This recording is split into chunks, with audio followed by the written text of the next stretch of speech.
आप क्यों भूल जाते हो? इस देश को अलग अलग करने का कितना प्रयास इस सरकार ने किया है।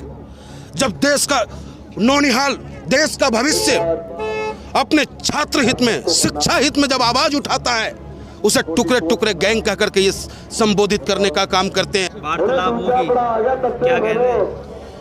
मोदी जी की बोलनी मजबूरी हो गई है साहब, क्योंकि कल तक बहुत दूर घूम रहे थे ये। उधर के वो वाला किसान जो है ना, वो ओरिजिनल है, और यहाँ वाला जो किसान है वो डुप्लीकेट है। वहाँ भी फेल। फिर देखा कि भाई अब इस सरकार, इसको हम हटाए कैसे? तो एक मजबूत साठ गांठ जो हिंदुस्तान के नींव को मजबूत करता है। जब जब हिंदुस्तान में कोई आपदाएं आया है, अपने आप को सर्वस्व न्यौछावर करने का काम करता है वो कौम जट और जाट। जट और जाट में अंतर क्या है? जट में एक डंडा नहीं है, लठ जो है जाट के हाथ में पड़ा। और जब ये दोनों एक होगा तो भैया सरकार हिलने लगा। सरकार ने सोचा कि भाई अब करे कैसे, ये तो मान रहा। तो इसने अपने समर्थकों के द्वारा हम हिंदुस्तानियों का राष्ट्रीय धरोहर, जिसको बड़े शान शौकत से हम और आप सैल्यूट मारते हैं, लाल किला, उस लाल किला को अपमानित करने का काम किया इस सरकार ने।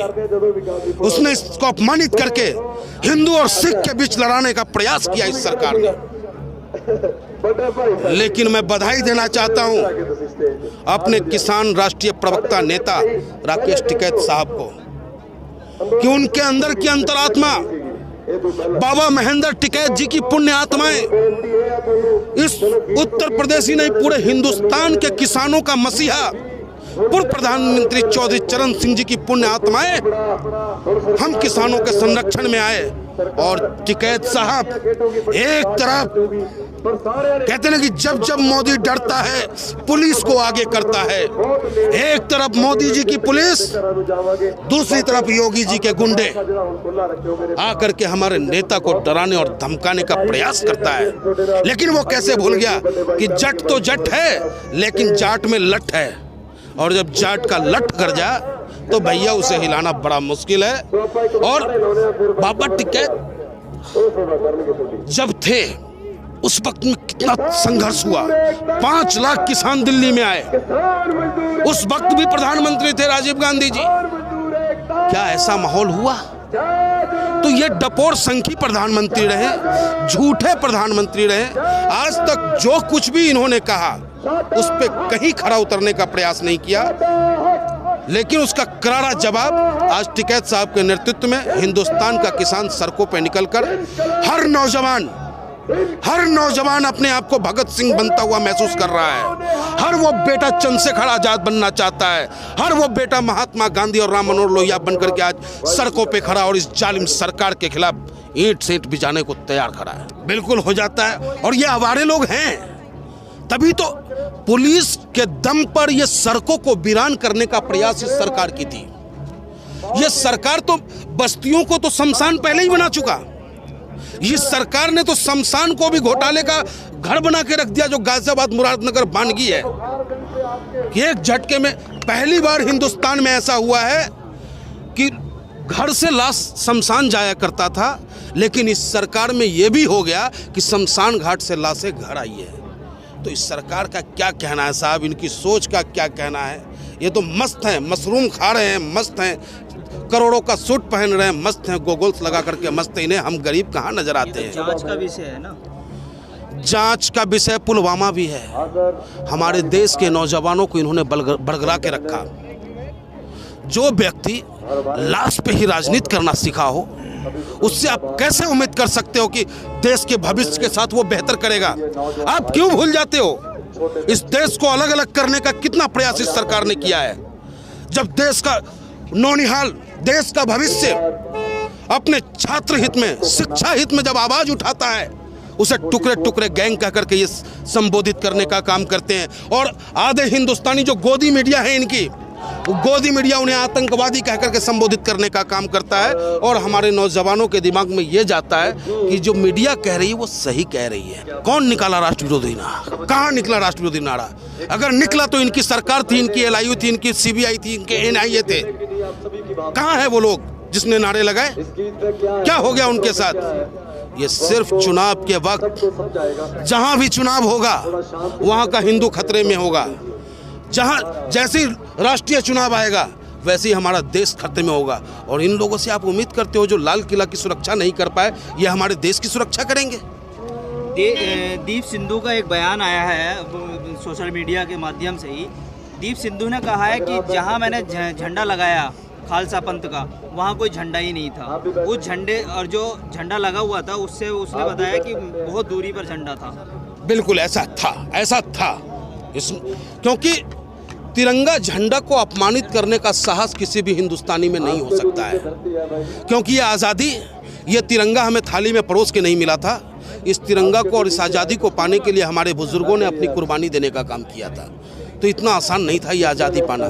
तो इतना विश्वास तो हमें भी है कि सिद्धू तिरंगे का अपमान नहीं किया होगा, लेकिन भाजपा के कहने पे वहाँ एक धर्म का झंडा फहराने की जो उसने गलती की है और आपसी माहौल खराब करने का जो प्रयास उसने किया है, ये बहुत ही गलत, निंदनीय है।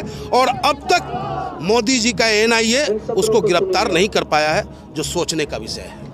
एक धर्म विशेष का झंडा लगा करके इस आंदोलन को बांटने की कोशिश की जा रही है। यही तो भैया हम गा रहे हैं, यही गाना तो हम गा ही रहे हैं कि इनका काम ही भटकाओ, लटकाओ, सटकाओ।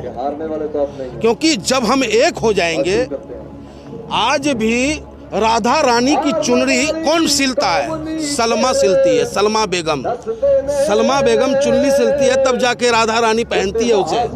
भगवान राम का खड़ाऊ कौन बनाता है? हमारे रहीम भाई बनाते हैं, तब जाके भगवान राम पहनते हैं उसे। तो भैया मेरा हिंदुस्तान साधु संतों सूफियों का रहा है, वीरों का, योद्धाओं का रहा है। हमें आपस में एक गले मिलके रहने दो भाइयों। भटकाओ मत हमें, लटकाओ मत हमें। हमारा देश बहुत मजबूत है और इतना मजबूत है कि तुझे हटाने के बाद हम नंबर 1 बन जाएंगे।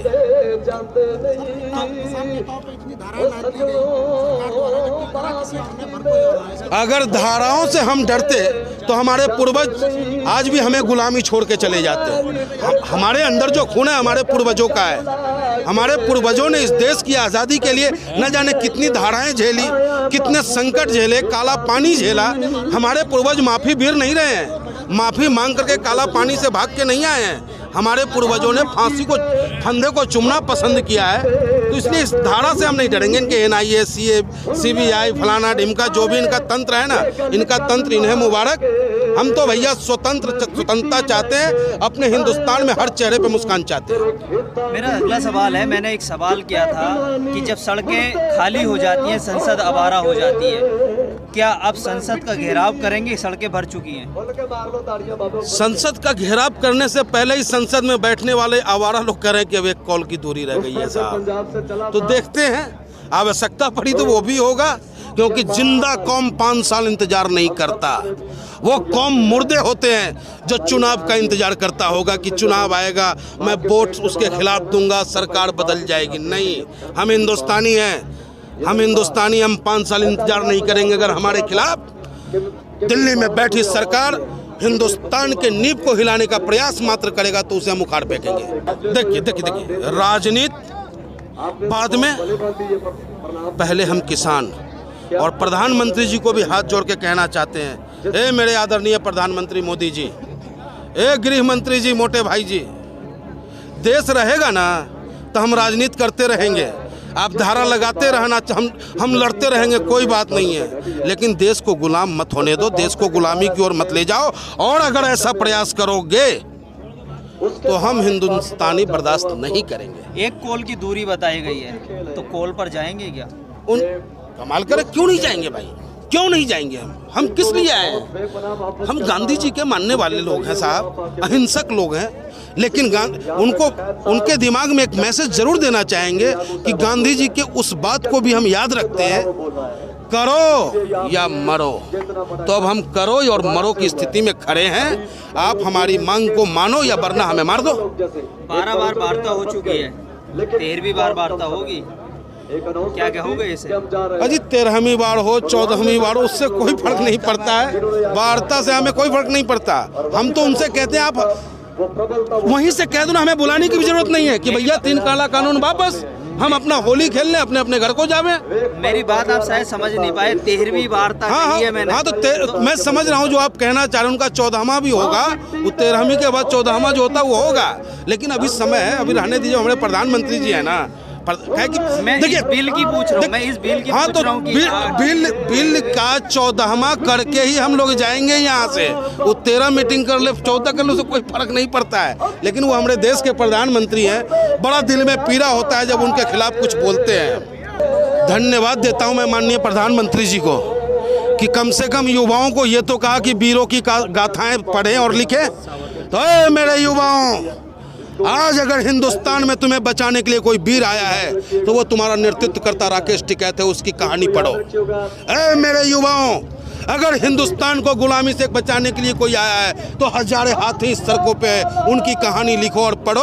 आने वाली नस्लें उस किताब को पढ़ करके अपने टिकैत साहब को और हम लोगों को याद करेंगे और कहेंगे कि मेरा भी बाबा दादा था, जब मोदी जी थे, योगी जी थे तो गुलाम बनाने की ओर ले जा रहे थे, तो उस वक्त में इन्होंने कुर्बानी देने का काम और संघर्ष करने का काम किया।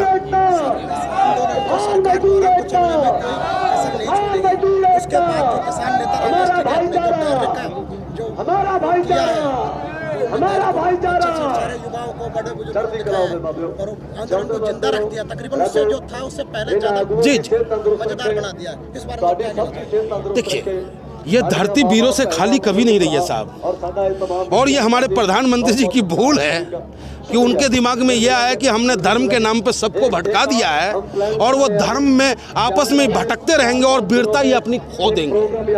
अरे इस हिंदुस्तान में तो वो वीर हुआ है कि समुद्र ने भी रास्ता छोड़ा है, हिंदुस्तान में तो वो वीर हुआ है कि जनरल डायर को लंदन में जाकर ठोकने का काम किया है। और ये तो हमारा अपना धरती, अपनी बात और अपनों को बचाने के लिए।